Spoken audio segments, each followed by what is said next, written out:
Hello, everyone, and welcome to this fall's final Mindful Observation Workshop, which is presented as part of the Nasher's Art and Health series.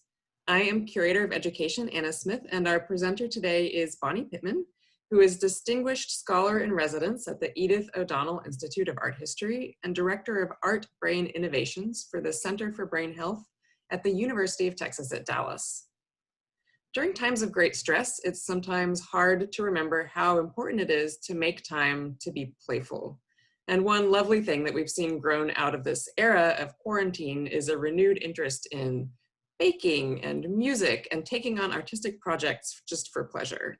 So we hope that today's look at how artists have been playful in their own work will inspire you all to continue to find time to be lighthearted in your life. There will be some moments during today's program where we will invite your voices into the conversation, and you'll be welcome to contribute by either unmuting yourself or by adding comments in the chat, which I'll be monitoring. It's so nice to be with you, even if it's only virtually, and we hope that you will find some joy in today's experience. So Bonnie, I'm gonna go ahead and turn it over to you. Thank you, Anna, and welcome to everybody. As she said, it's a totally gorgeous day outside, and I enjoyed going for a brief walk just before this presentation this afternoon because of that. We're back at the Nasher Sculpture Center, and as I look out the window here, we see the garden. So I wish you were all here and we were actually going to go into the garden and have these explorations together. In the someday in the future, I'll offer a workshop like that, and it will be a lot of fun for us to to explore the works in person. And today, what I'd be doing is getting you to move and bend and pose in a lot of different directions. I chose my topic today, and that we would go over the importance of mindful observation and the power of learning that we've been discussing over the past 2 sessions, about that through nurturing relationships and the way mindfulness can work. And then really focus today on playfulness. And I think we all forget how valuable playfulness is in our lives, both as children and as adults. I had the great pleasure last night of playing games with my grandchildren who are up in New York City.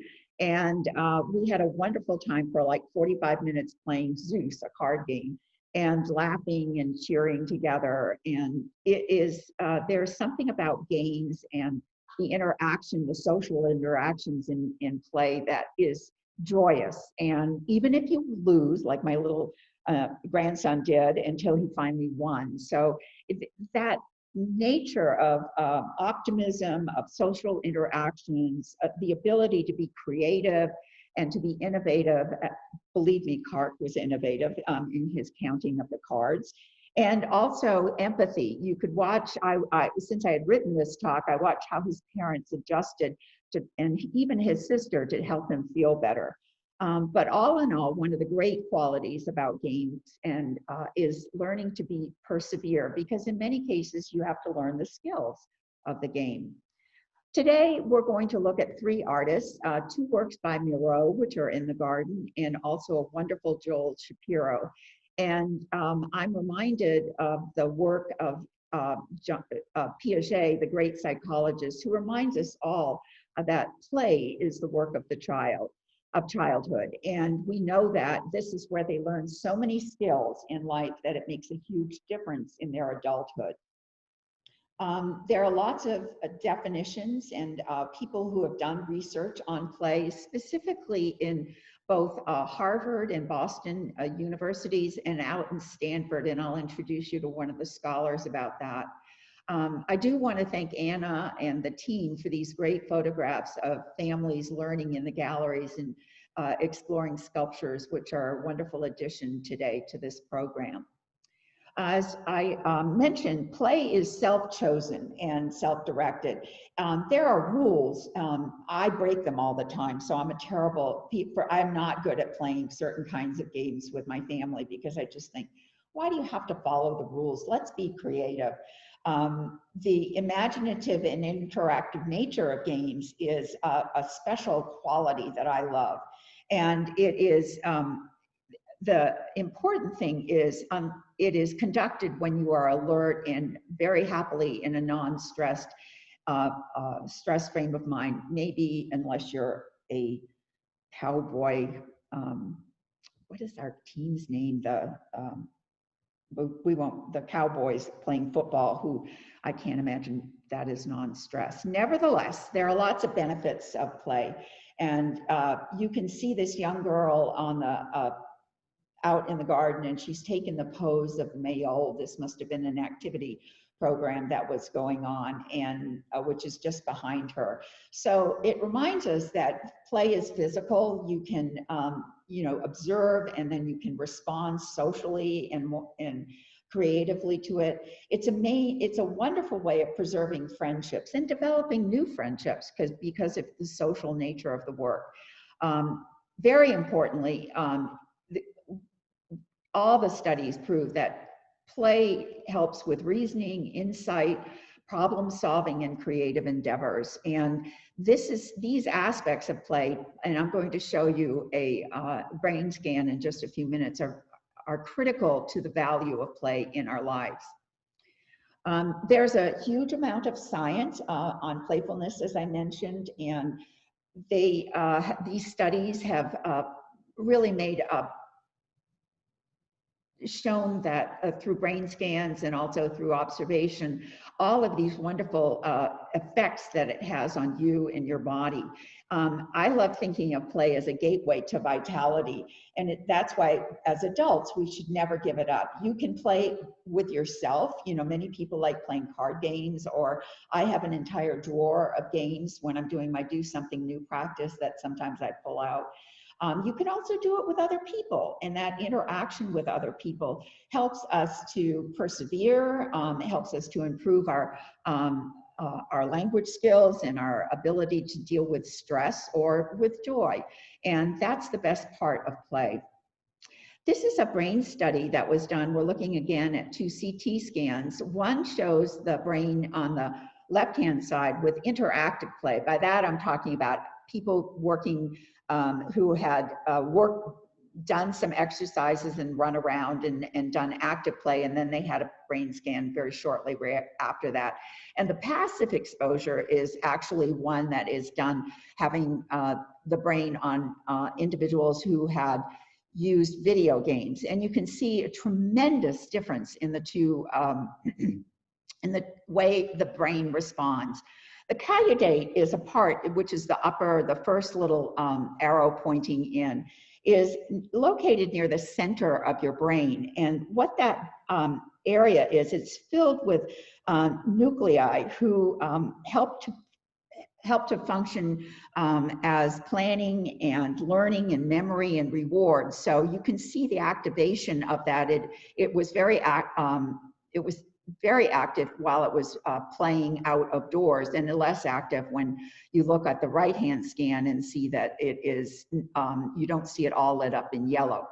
The thalamus we've talked about before because it's a small structure way in the middle of our brains, but it's a very important one because here all of our senses come together and are translated except for the sense of smell. So, touching, tasting, looking, and the processing, 98% of the perception that we have in our life, especially through our senses, is processed through the thalamus. So it plays a very, very high level. And you see it much less or practically non-existent because just vision is being, used in the passive exposure. The hippocampus at the very bottom is a small structure, but it plays an important role because of its focus on long-term memory and also on learning. And it encodes all of the information and translates it to the amygdala, which is where we have fear and flight, and decodes how you're going to respond to things. So basically, this simple visual gives you that sense of what's going on in our brain when we're active and playing versus when we're passive. There are a lot of skills developed through play, and this picture sort of captured all of them. One is cognitive. The students were probably looking at the Henry Moore in the distance and trying to figure out ways to interact with it. Learning, reasoning, all of those things are part of your cognitive development and very important for adults and children. Our brains, we need to be innovative as adults to keep our brains active and refreshed. Physical, getting up and moving is so important, and children do that innately. There is no problem. You can see them clapping and holding hands and having a great time. Social interactions, the excitement of being together and problem solving are very important aspects of play. And the social interactions are key to really developing play with adults and children. Creativity that is in play. So many games are made up. I'm sure many of you have done that in your lifetimes. And so creative play, and that could also be acting out in an imaginary play or becoming an imaginary creature, which we're going to see several of in the following slides by the artists. So creative play is very important and sparks your so many aspects of your brain. Play is a way, and you can read the sign here, but to understand the world. And it starts when we were children, and the more that children play and engage in this aspect of their life, the more they have a sense of how to deal with the world around them. By that, I'm talking about understanding space and dimensions, understanding interactions with people when they're not playing, so that they can begin to read facial expressions. They can begin to understand how people respond to different things in different ways. There's a lot of similarities between mindfulness and play, and that's why I brought these two aspects of this work together. Both begin by focusing in the moment. You have to be fully present when you're playing, like that little boy that we're looking at jumping in midair. You don't do that unintentionally. You do that with, you know, you're going to lift your entire body up. So you're in that specific moment. It's for adults, for busy adults, it's a wonderful time to reset things and to take your mind off of what you have been doing, which is probably too much screen time.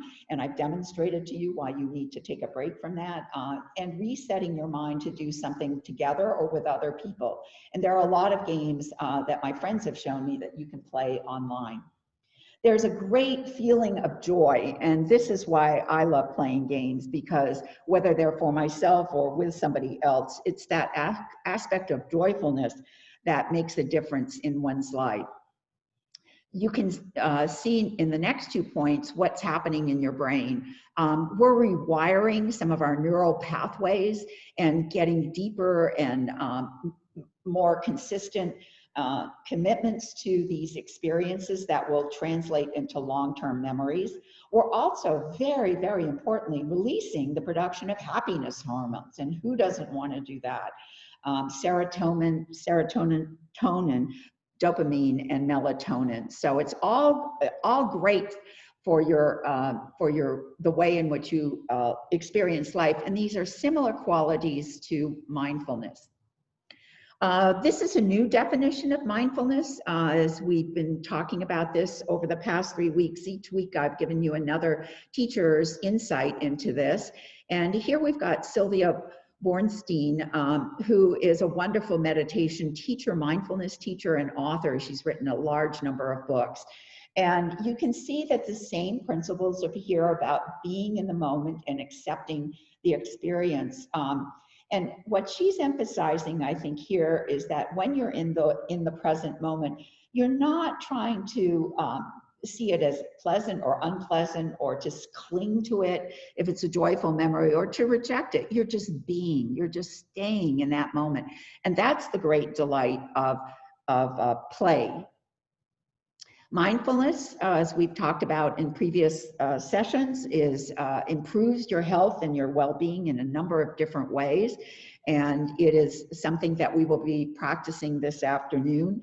And you can see a lot of the characteristics that I've talked about with the, with the playfulness appearing in that list of improving and enhancing, especially around cognitive flexibility and happiness. In the area of reducing stress, in most cases, playing games does do that. So you can sit back and enjoy your life, and it also can be helpful in relieving depression. And for those who suffer from chronic pain, that is a very big release because your mind is someplace else, you're in the present moment. We know from studies and from research how important your brain is in terms of change as we go forward. And as adults, there's a huge amount of work that's going on in this area, including a big brain study that's happening at the Center for Brain Health at UT Dallas under Sandy Chapman's leadership. And it's all about developing the neuroplasticity of your brains so that as we age and grow older and there is, in some cases, a loss of function, by doing things and in following some of their examples of training, you can improve the quality of your brain's life as you move forward. As we go now, we're turning our ship or ourselves into mindful observation, which is the core of this course. And by that, what I'm hoping you can do is during the next 35 minutes that we're together is be fully present to just take some slow, deep breaths as we begin to look and explore the works in the slides and in the videos. Try to focus on one thing, and you can do this in your own life. Relax and take time. That's a hard thing to do. I know when I was walking in today, I said, you know, I didn't just stop on the way. And normally I look at the light or enjoy crossing the street and thinking about the pavement in new ways. But I was in a rush and I forgot to do that. So as I leave tonight, I'm really going to try to take some time to explore the world outside the Nasher sculpture by myself. Use all of your senses. This is one of the areas, smell things when you're outside walking as much as look at things. Listen to the world around you. There are so many different sounds that we miss because they're quiet. So consider possibilities. That's what you need to do when you're looking. And I think many of you know this shot as we look through the Barbara Hepworth at the back end of the Nasher Sculpture Garden and look up and we see the Miró that we're going to spend some time looking. The steps of mindful observation as a practice this is a set of skills that I have developed having worked with doctors and training of medical students at UT Southwestern and Baylor. And they wanted a way in which to begin to, they're not art patrons. They wanted a way in which to understand how to approach a work. And so I've developed this framework called mindful observation, also the power of observation, where there are 4 steps. And the first one is scanning. The second one is attending, where you're focusing more intentionally over time, connecting ideas and experiences, especially today we'll be talking about play, and then transforming. That is the important part where you give some of yourself into this experience and engage deeply. And the result of that is that you have a personal response. The end result of that is you will have a stronger memory of the event because your hippocampus is in full swing using the thalamus and hippocampus using their senses and coding in that long standing memory. So Juan Miró, a very famous Spanish artist, is one of the people that we'll be looking at today. You can see him working in his shop. He is often associated with surrealism. He lived 90 years, which is an incredible lifespan. And as a result, later in his life, he got into sculpture. In the beginning, it was, he did mostly paintings. We'll see a couple of those in lithographs, and he was very productive and well regarded in that area. As he moved into the 40s, he got into bronze casting and many other kinds of casting, but that was sort of a midpoint in his career, and he was highly productive until the end of his life. This is the work that we're going to be studying, one of the two at the Nasher Sculpture Center, and it is called Moonbird. I am not good at speaking French, so I will spare you the French pronunciation, but it sits outside in the garden. This particular view was one at Ray Nasher's home before the sculpture was moved here. As we stand looking at the Moonbird or behind the Moonbird, we're captured immediately by all of these protruding forms that swing out in different directions. There is nothing about this sculpture that is quiet. Everything about it is active and moving outwards from this creature. But what is it? You know, is it human? Is it animal? You can see horns. They could have something to do with referencing a bull or something like that from his Spanish background. The wonderful thing is it's everything. It is his imagination, and he's bringing elements of dreams and elements of the moon above, and you can begin to see that in so many different, in the crescent shape and in some of the other areas, as the way his feet are planted on the ground down below. So we'll be exploring this in more after we look at the video. So we want to take a couple of breaths and sort of clear our mind, because the Nasher did a wonderful job of allowing us to video each of the works in the round so that you'll have a full experience with them. And with that, I'm going to invite you very quietly to take 3 deep breaths. And I'm going to change the video and hopefully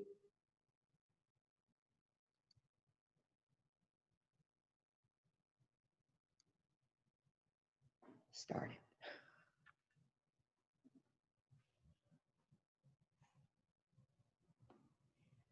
As you're looking at the Miro sculpture of Moonbird, try to identify as many different aspects of this as you can that relate to the idea of the moon or a bird.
Okay, so I'm going to go. Yes. As we go through the next few slides, I'm hoping that if any of you want to turn off your mics and offer some observations, I'm very open to that. My quest was for you to begin to look for different moon-shaped functions or other natural functions, because this is a kaleidoscope of different forms that come together in creating the Moonbird. Does anybody want to offer some ideas? You can just holler out. You don't have to wait to be called on. You can add them in the chat too, if you'd like. Also add them in the chat, yeah. Bonnie, hi, it's Pat Patterson. Okay. I love him from the back. I think it's a him. I don't know. It's hard to pin that down. But I think that from the back, he looks like a little puppy with his tail wagging. And he's just whimsical. Yeah, And, he is. you It know, is. I kind of wish he hadn't called it a bird, because Mhm. I can see something cow-like in the shape of the nose, maybe. I don't know. Mhm. It just defies. It's very interesting. Anyway, thank you, selecting Yeah, it. it's whimsical in every Yeah. dimension. Anybody else? It's Thank you Megan. for that. Hi, it's Megan. Oh, hey, Megan. Hey, yeah, I also see a cow. I've always seen a cow in this one. Thank you, Megan. You're welcome, Gail. But he could be little wings, like he's missing his feathers, like one of those little baby birds. Yes, yeah. With their hands. So And then, see the eyes and kind of but Mhm. that's a moon at the top. That could be also horns. But yeah, I feel like you can see a lot of different things. I think the little wings, you know, the way he's got Yeah. those arched wings coming out from each side. Notice that they're different lengths and different shapes, slightly different shapes, but they are, you know, compared to the overall mass of this moonbird, they are very small, and you get a sense of flapping, not flying out of them. And the enormity of the head when you're out there, and I'm going to show you some other shots about the head, is really very, very powerful, because when you come to the Nasher, get down and look up at the figure, and you'll see it's a very, very different experience. Thanks, that was great. We're going to look here. I brought out the eye, and this is the joy of taking photographs of the same object on different days. And the sun, you know, just came through the light in a very flickering way on the left. I wanted to get a whole head. But the other day on Monday, when I was back here, it was late afternoon, and the sun was shining brightly on one of his eyes, and you can see how massive and reflective it is. So there's a lot of magic in that. And it looks like almost a full moon, or something protruding like a full moon in both of his eyes. As my children would say, you know, his butt is very cute, as Pat pointed out, but very stable. And I think in contrast with those two little winged arms, it's quite a remarkable expression of differences in mass and shape. And you can see very clearly on the left-hand side, the crescent moon, and then the two protruding eyes, which look so different. Here it looks like, as I think several of you pointed out, the head of a goat or a bull or something. These are details of the wings. Any other thoughts on the wings and the tail? Because they are wonderfully expressive forms on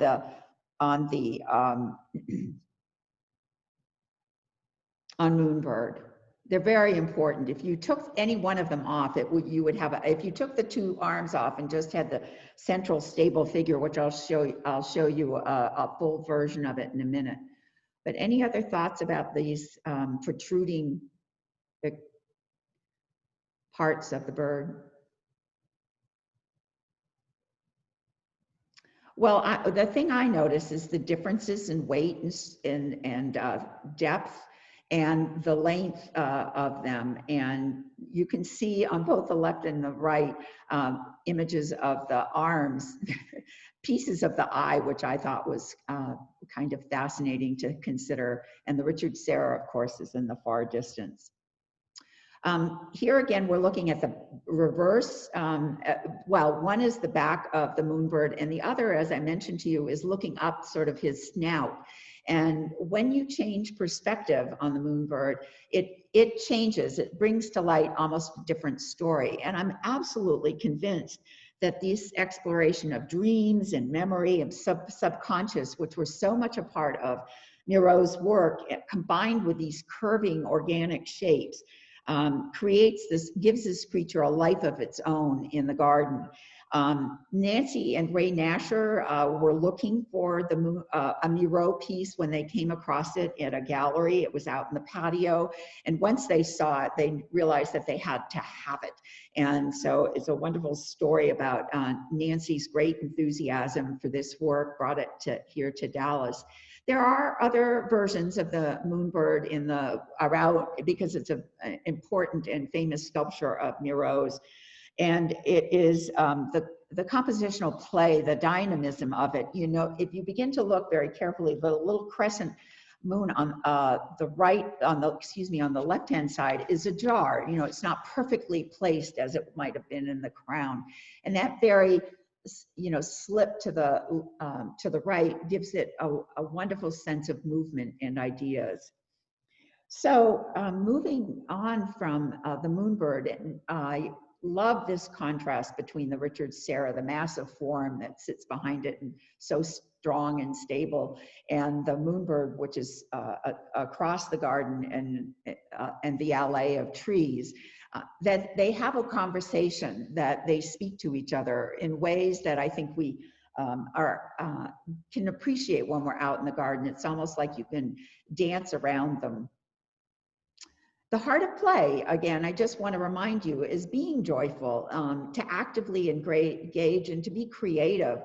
And this is truly an assemblage, and we'll get into the various components of it.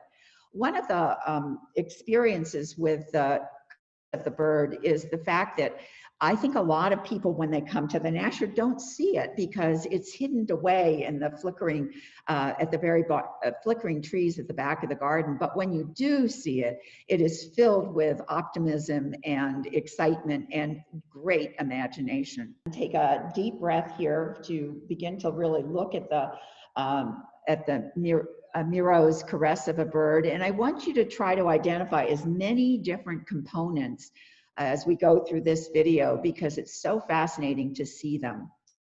And I just need to be so careful and hit that. Oh, the videos are working.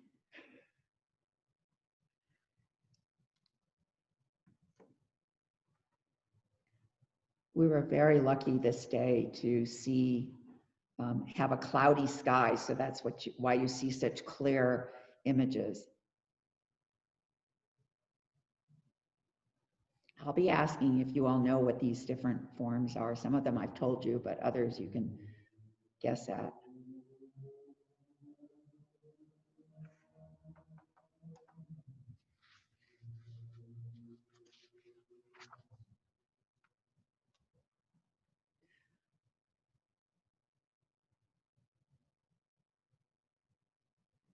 You can see the rock. I told you about that with the little crescent shape at the very top there.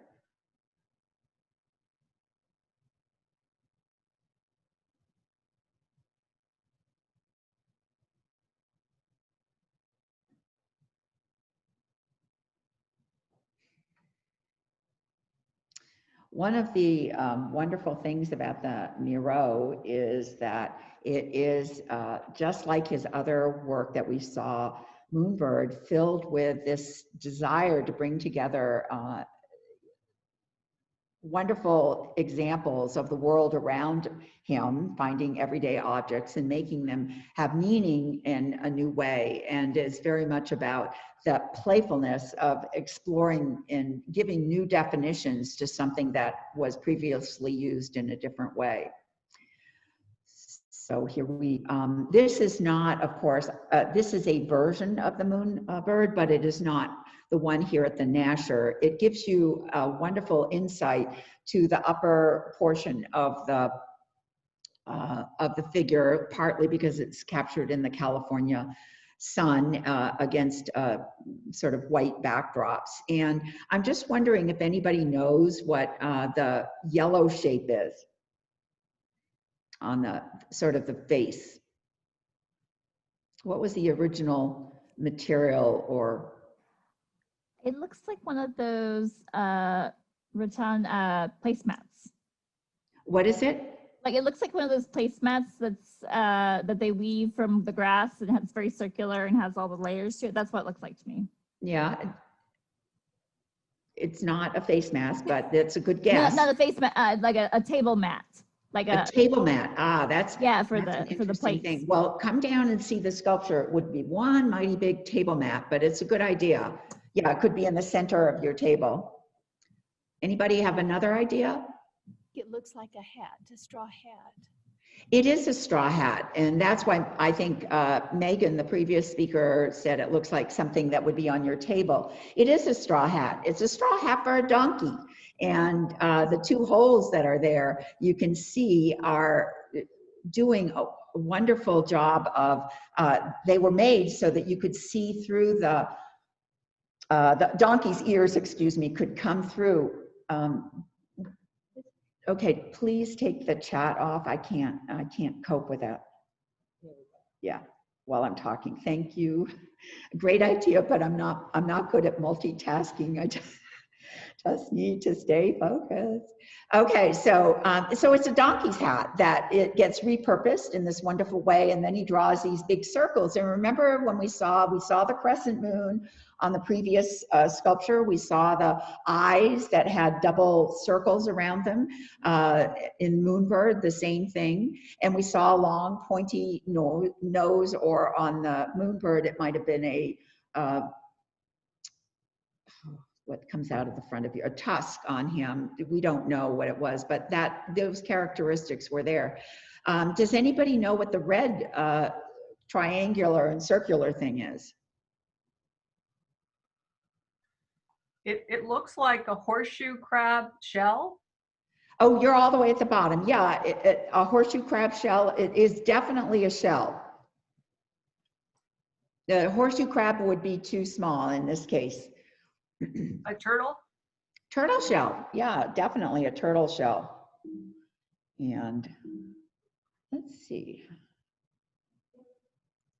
Oh, sorry about that. So I wanted you to go back. I realized I had this all worked out looking at the details. So now you can get a better sense of the face and the donkey hat there, and sort of a different angle of his nose coming out. But all of that was added and painted by Miró.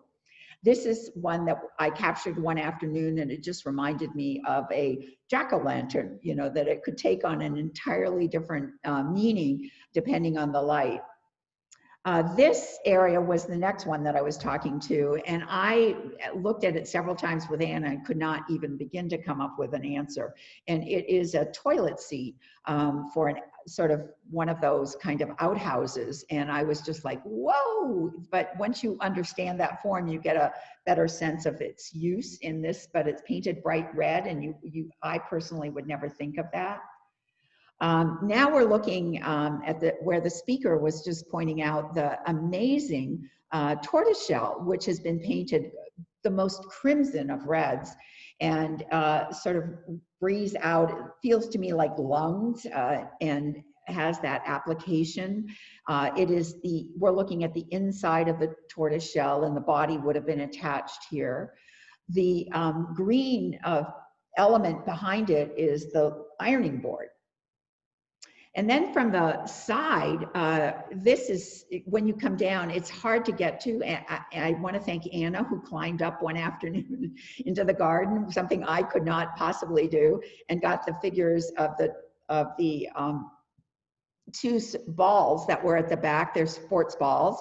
You can see the detail of the little patterns on them that have been painted green and red, and there's a little hole. So we were thinking that they're kind of the buttocks of the figure from the back. So referencing the human form, but reinventing the human form, and reinventing the way things that are ordinary objects, ironing boards, balls, donkey hats, in our everyday world, rocks and clay, can become something very different. And that sense of playfulness is at the core of Miró's work always. And here are just different views as you walk by it. And I think sometimes it blends in so beautifully with the trees that are down there at the end of the garden, that, you know, if you don't catch it just the right light and just the right framing, you can walk right by it. But once you do, once you see it, he always greets you. The other thing that is critical here is to look at these two images with the protrusions and the face looking up. And here is the Miró across this in Fort Worth at the Kimball. And you see that some of those same elements of the arms coming out on both sides that we saw in Moonbird. in this woman addressing the public. There are Miro works, both at the Kimball and an extensive collection, of course, at SMU. So many of them at SMU are works on paper. And to conclude, Miró, he had a great passion for sculpture and a wonderful sense of what to do with it. We're reminded again, as we move into Joel Shapiro, of important things about play. And here I just want to bring out that is a reprieve from the chaos that we are all experiencing today. And there's something really important about that. And it connects with parts of ourselves that I think relieve stress and supercharge learning and connect you and the world around you. So just enjoy. And we're going to see more pictures of children playing with the Shapiro, but that sense of balancing, they don't need us to explain what the work's about. The children come up and immediately get it and want to act it out. The last artist we're looking at in this series, and today, is a wonderful American artist, Joel Shapiro, who's still alive and very much creating. He does so working with models. It's a different technique than we've seen before, and particularly he loves working with wood models and painting, painting his sculpture the way we saw with Miró. In the garden here at the Nasher Sculpture Center, there's this magnificent untitled 1996 to 99 piece that sits adjacent, almost adjacent to the view of the Dallas Museum of Art. And I love how when the seasons change, the experience with this work of art changes. As you're looking at the mindful video of the Shapiro, I want you to just sort of relax again for a moment and take this time to think about how the Shapiro, what elements of movement do you see in it? Oh, yeah.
That's a great piece. And oh, sorry about that.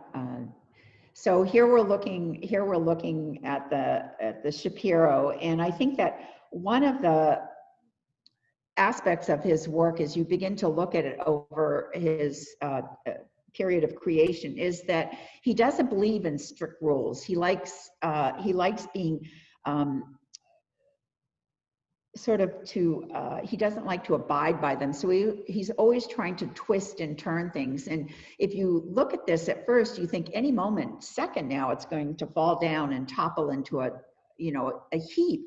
And yet it's secure there. And it's that irony, or that ability to take the form of wood and then cast it into bronze. And the picture on the left, you can still see the wood grain. And the more you get close to this close-up views of the Shapiro, you see that texture is really, really important to him. There are so many views of this work. I've probably taken 100 photographs of it, and again, the light changes and the shadows change, but very importantly, the sense of dynamism, the pushing and pulling. And it reminds me, when I'm down here looking at it, of when we saw the children playing and socially interacting. This is he loved referencing walking men or women, whatever, but the human form in motion. And it does not flow, always smoothly, and you get a sense of the gyrations and changes that are going on. I think these intersections are some of the most powerful parts of Shapiro's work, because it's where this energy, the limbs may streak out in different directions, but then they come together. And of course, this is how the structure of this work is held together, so that it is stable. But it becomes so dynamic, at least for me, that I begin to think of the work and as having a resounding effect on the experience of movement. Wonderful view of both the DMA and the Hunt building beyond it. And so it frames things in different ways that I don't think we always consider when we're looking at things. Sometimes, as I said, just stopping for a moment in this case and connecting, and this was, we scanned it, we've looked at details, the wood grain and so forth, and here connecting it with the world around it, with views of the other very important, architecturally important buildings here in downtown Dallas.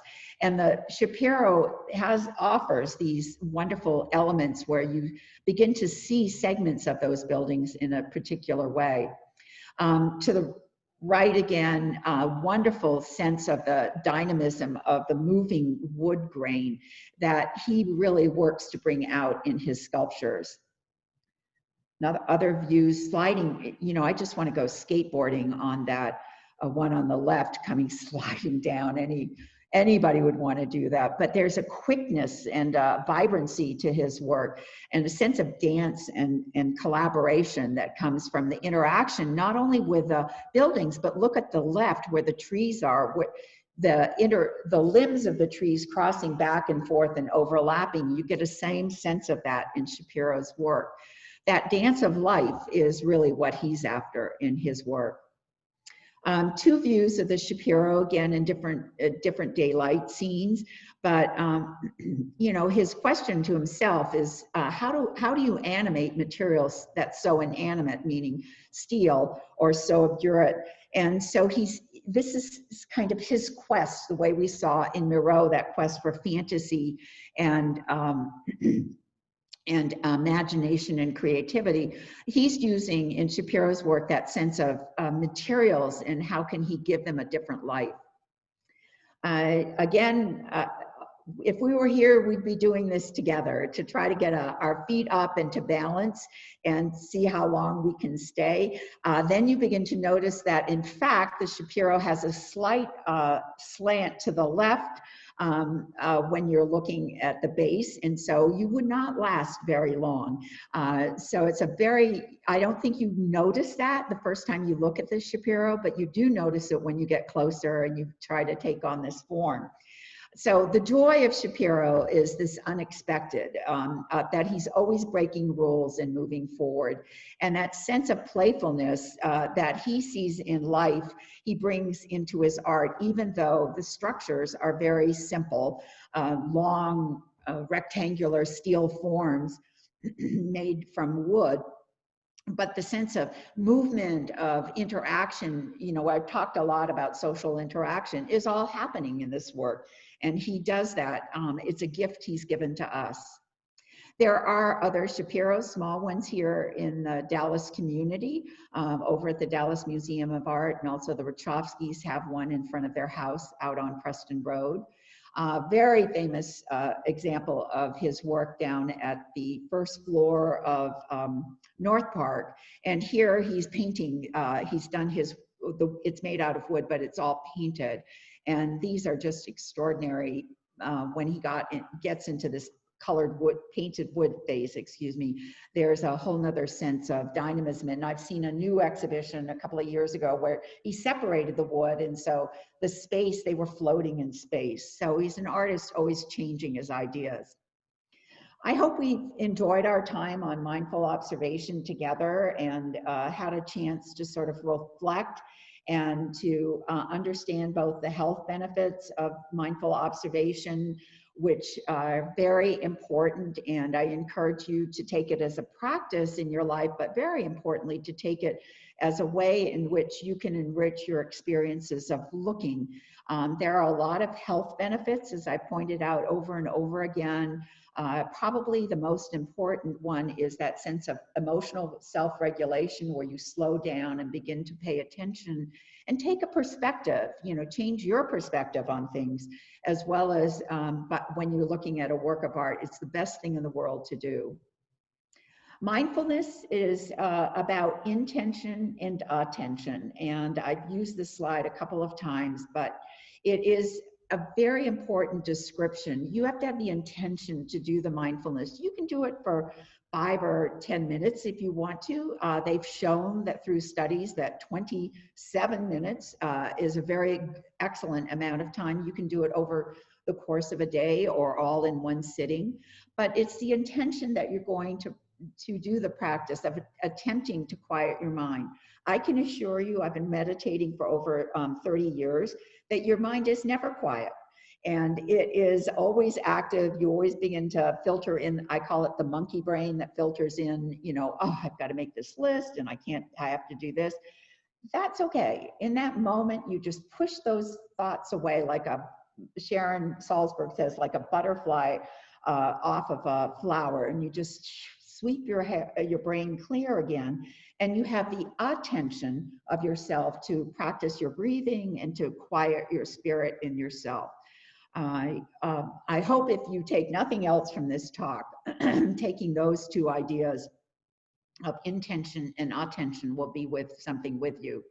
We've gone over several times the framework, for mindful observation of scanning, attending, connecting, and transforming. If anybody wants the framework that I've developed, which is a larger version of this, just send me an email and I'll be happy to pass it along to you. It's a little more developed about what the steps are, and I teach with it all the time. I know from experience, from 5 years of teaching this way, that what it does, and the reason it's important, is that it brings together the experiences of not only close observation, but deep memories. We've talked about play, and this is an image, I forgot to label it, but of Nick Nikosha's new work that's down here called Big Hands. So if you it just was installed last week, and it is right at the end of the garden. You can see the Miró bird, Moonbird, just up the path there. But he is so dynamic and so fun. I really want to do a whole program around him along with other sculptures that they have. But as we said several times, there's a lot of benefits to play, from optimism to social interactions to building a sense of community if you play with others. And there's that skill mastery, which is very, very important. We've talked over and over about play is the dance of life, and I hope that today you'll take time to play out of doors, do it with yourself or with friends, to be active or to be quiet, but to take some time, meaningful time, to explore play again as an adult. And the most important way to do this is to surround yourself with happy people or playful people, and to have fun doing it. The last quote I have is from George Bernard Shaw, which I think says it all, and it's a great reminder of mine, of living life. We don't stop playing because we grow old. We grow old because we stopped playing. So just think about that, and all brain science definitely proves that, because you need to have an active body, an active mind to age well, and play can be a very important part of it. As I mentioned, please feel free to reach out to me and get in touch with me at the university, or follow me on Instagram. I every day post something new that I do in life, and you'll see a lot of Nasher pictures there because of my recent visits.